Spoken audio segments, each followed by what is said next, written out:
ගහනවනේ. ඔය ආදරේ කෑ ගහනවනේ. ඒක නම් අම්මා තාත්තා ආදරය කරනවා, තාත්තා අම්මට ආදරය කරනවා. ඔය නැතුණෙන් පස්සේ ඉන්න බෑ. එහෙම අපිට තියෙනවනේ ගතිය. එහෙම තියෙනව නේද?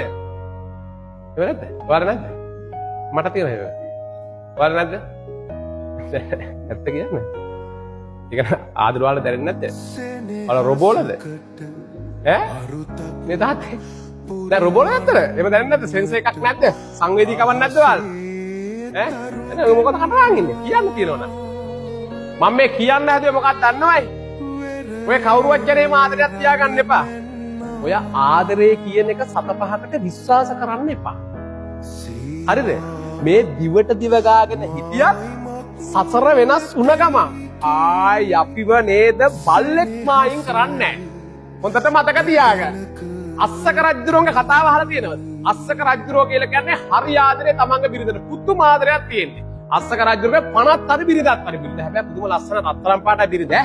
ඉතින් මේ දෙන්න ආදරෙන් ඉන්නකොට පුදුම ආදරයකින් ඉන්නේ. ඒ ඉඳලා මොකද්ද වෙන්නේ? පුරදේවි මැරෙනවා. පුරදේවි කියලා අස්සක රජුරෝගේ බිරිඳ මැරෙනවා. අම්මට සිටු රජුරෝට වෙලෝක දෙයක් කරගන්න බෑ මගේ රත්තරන්. හරිද? දැන් කතාව මතකයිද මොකද? මතකයිද? මොකද නම රජුරෝ? මේ බැලුවා අබෝධෙන් ආන්න කියලා. ඔන්න හිටියා අස්සක රජුරුව රජුරගේ නම අස්සක රජුරුව. මේ අස්සක රජුරුව හිටියා බොහොම ලස්සන බිරිඳක්. එයාගේ නම තමයි උපරිදේවි. පුදුම ආදරයකින් ඉන්නේ. ඒක පුදුම ආදරයක් ඈ.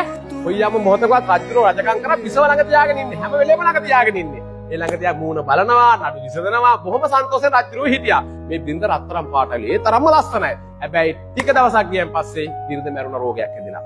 මොනවයි රජුරෝ ගන්න දෙයක් නැහැ. රජුරෝගේ මනස විනාශයි. රජුරෝ රජකම් කරන්නේ නාන්නේ නැහැ, අන්න බොන්නේ නැහැ, කණිකරම රැවුල ඇවිල්ලා දතක් කටක් මදින්නේ නැහැ, කන්දස් කර බෑ රජුරෝ ගාව යන්න බෑ. මේ තරම පරිහාන ලක් වෙද්දී රාජ්‍ය පාලනය කරන එකත් එහෙම්ම නැති වෙලාම ගියා. දැන් මිනිස්සුන්ට සාධාරණයක් නැහැ, මිනිස්සුන්ට කන්න බොන්න නැහැ, රටක් පාලනය වෙන්නේ නැහැ. මේක මගේ බුදු පියාණන් වහන්සේ. එතකොට පෙරම් පුරන කාලේ ඉරිසිවරයෙක් කියලා තාපසයෙක් කියලා හිට හිමාලේ අඳු කරේ. හරිද? හිමාලයේදී භාවනා කරත් මේ රාජ්‍ය දැක්කා. දැන් එන්නේ නයින්සක මිනිස්සු මේ දුකටම පත් කරන මේ රජුරු නිසා ඒ නිසා මේකට කරුණාවන්ත වෙන්න ඕන, කරුණාව පාන්න ඕන කියලා අහසින්ම වැඩියා මේ අස්සක රජුරුන්ගේ රාජ්‍යයට. රාජ්‍යයට වෙලා අස්සක රජුරුන් උයනට වෙලා දැන් භාවනා කරගෙන ඉන්නකොට මෙතන යන මිනිස්සෙක්. මිනිස්සෙක් ගියන් පස්සේ කතා කළාම කොහොමද දැන් ඔයාලගේ රාජ්‍යයේ තත්ත්වය? ඔයාලා හොඳින් ජීවත් වෙනවද? අනේ මේ මිනිස්සෙක් කියලා තාපසතුමාට තාපසතුමු පුදුම වැඩක් කළා තියෙන්නේ. අපේ රජුරෝ පිස්සෙක් කියලා. අපේ රජුරන්ට ආදරය කරපු, අපේ රජුරෝ ආදරය කරපු පුරදේවි මැරිලා. දැන් ඒ නිසා අන්න බලන්න මරණවත් පැත්තකට දැම්මේ නෑ. මරණෙත් බෙහෙත් කරුවක දාගෙන බල ඉන්නවා කියලා. සතක් කටක්ම දින්නේ නෑ. කෑමක් කන්නේ නෑ. පිස්සෙක් වගේ අර මරණ දිහා බලන් ඉන්නවා. ඒ කියන්නේ මරණේ වල දාලා නෑ. මරණේ බෙහෙත් කරුවක දාගෙන බලන් ඉන්නවලු. ඊට පස්සේ කිව්වා තාපසතුමා හරි. මම මේක බේරන්න. ඒ නිසා පුළුවන් නම් මේ රජුරෝ මෙතෙන්ට කැඳවන් එන්නකෝ. කොහොම හරි මේ මනුස්සයා දැන් මේක බේර ගන්නත් එපා. ඊට පස්සේ කොහොමද තාපසතුමනි මේ මං රජුරන්ට කතා කරන්නේ. ඊට පස්සේ කියන්නේ බිරිඳ මං ගෙන්නලා දෙන්නම් කියලා. බිරිඳ මම ගෙන්නලා දෙන්නම් කියලා කිව්වා. මොනවා ඉතින් රජුරන්ට ගිහිල්ලා මේ මිනිස්සයා අන්න බිරිඳ ගෙන්නලා දෙන්නම් කියලා තාපසතුමී කිව්වා. අන්නේ තාපසතුමා ඉන්නවා මේ උයනේ භාවනා කරනවා. වහන්සේ බලන්න කියලා.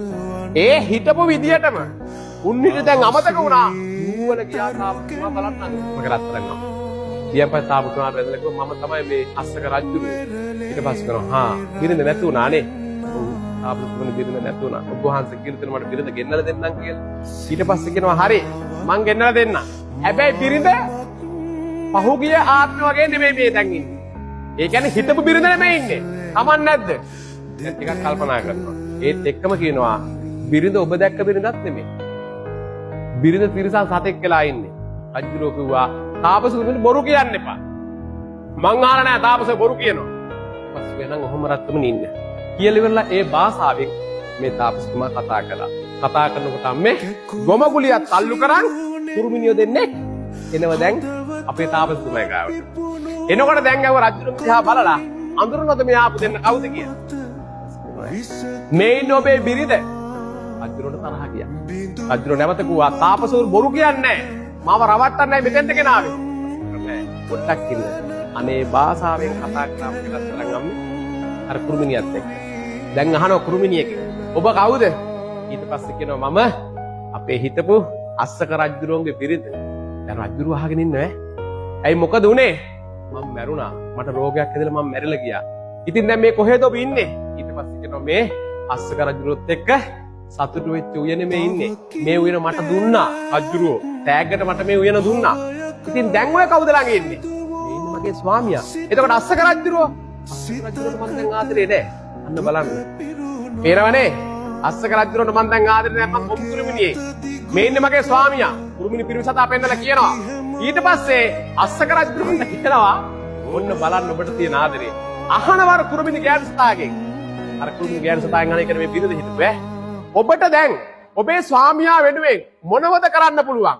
අස්සක රජුරෝට ආදරේ නැත්තම් ඊට පස්සේ කියනවා ස්වාමීනි මට මගේ ස්වාමියව ඒ කියන්නේ මේ ආත්මය තුල ඉන්න ස්වාමියව අස්සක රජුරුන්ගේ ලේවලින් නාවන්න වුණොත් මම අස්සක රජුරුන්ගේ බොටුව කඩලා ඒ ලේවලින් මගේ ස්වාමියා නාවනවා.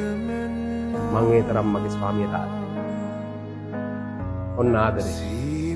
ඔන්න ඔයාලා හිතන ආදරය නිසා ඔය ආදරයක් මත් වෙන හැන තුන් පාට තියාගන්න. ඇත්තටම එකෙක් මත් වෙන හැන අර අම්මා තාත්තා අතාරින ජීවිතේ හැමදේම අර රජ්ජුරුව වගේ නොකානොබී තතක් කටම් මදින්න නැතුව මනුස්සයන්ට අප්‍රසන්න වෙන අඩුම තරමේ මේ මොන ලෝකෙන් ආපු කෙනෙක්ද කියලා දන්නෙත් නැහැ. ඈ දෙයියනේ මොකට ආවද කියලා දන්නෙත් නැහැ. ජීවිතේ කරගෙන ජීවත් වෙනවා.